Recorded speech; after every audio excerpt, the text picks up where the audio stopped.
Hi all. In this video, we'll be going through the rank list feature in the app. The rank list feature lets create and publish a rank list for various programs, events, competition, etc. held in the school. Say for example, the school conducts a quiz competition. The result of the competition can be published through the rank list feature in the app. So let's quickly jump into the demonstration of the feature. Here in the teacher dashboard, we'll find the rank list button at the bottom. If you don't see the rank list button here, you can bring the drawer and search for the rank list. It would be the third item in the drawer is the rank list. Clicking on the rank list, you'll be taken to this rank list screen where you'll see different at the bottom. So this is the basic rank list that are already created. So let's try creating a fresh new rank list. Click on the plus button on the create screen of a rank list. We'll go through the properties one by one. First thing you see at the top is the auto unpublish. So this is turned on by default. If this is enabled, the rank list will be automatically unpublished at the date that we specify. So right now you can see it is enabled, but we have not selected a date to unpublish. So clicking on the select unpublished date button gives us a calendar window where we can select the date on which we want this rank list to be automatically unpublished. Let's say today is 15th. Click on 18th and press OK. You can see at the bottom automatic unpublished date 2024 18th of December 12 a.m. So whichever date you select, the rank list gets unpublished at 12 a.m. So keep that in mind when you select the rank list unpublished date. Next comes the name property.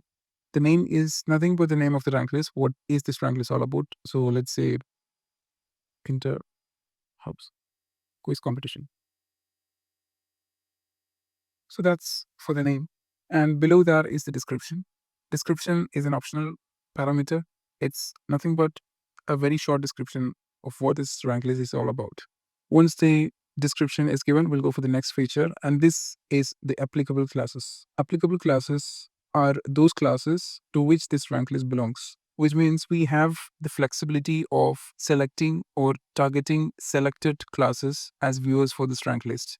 Say we conducted a program for a certain section of classes, we can select only those classes and this rank list would be visible to the students of those classes only. It's a school level rank list that needs to be published. Selecting all would select all the classes. So here, let's say we select two classes, first A and first B, and click done. Once we click done, we'll see all the students of the selected classes here, and we can click on each student or search for the student and click on them. As you click on the students, they get added to the rankers list. Here at the top, you can see the rankers list. So let's add, yeah.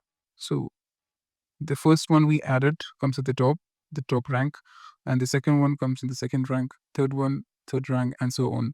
We can keep adding more and more students, and the list would just go on. But only the first three would be marked with this icon. If we need to rearrange the ranks, just hold on a particular rank list item and then drag it to the position where we want it to change. So let's say we have Adi, the student Adi in the first place. If you want to change this user to the second place, just click on Adi, bring him to the second position. Automatically, the person who was the student who was in the second place gets to the first. So it's that simple. And lastly, the theme feature, limited set, predefined set of themes which we could select for this rank list. Yeah, let's keep it the default. Once all these features are set, we are ready to create the rank list. Click on add. That would create a rank list, and now you can see it is displayed in the rank list screen. But this is just a creation of rank list. A rank list once created is not published by default. So if you click on a rank list, we can see the status is not published. So we can publish it at any time when we want it to publish. Try publishing it now. Even toggle this status property. If you click on the status property, you can see it is changed to published. And now we save it. Immediately, the rank list is published and students get a notification that a particular rank list is published, just like the one you're seeing here. That's creating a rank list. Once created, we can click on it again, make few changes or edits as we need, and then save it again to make the changes go live. So now we have published the rank list. Let's see how it looks in student's profile. We take a student's account. Here we see the rank list comes at the top of a student's profile. When they open the app, if they have any rank list published, that would be displayed here at the top of the student profile. So that's all about the rank list. This rank list would be automatically unpublished at the specified date. So once created and published, the school need not worry about unpublishing or removing it. But if we need to explicitly or before the unpublished date, we need to delete the rank list, just swipe left, click on the confirm delete button and click yes. That would delete the rank list. So yeah, that's all about the rank list feature. Thank you.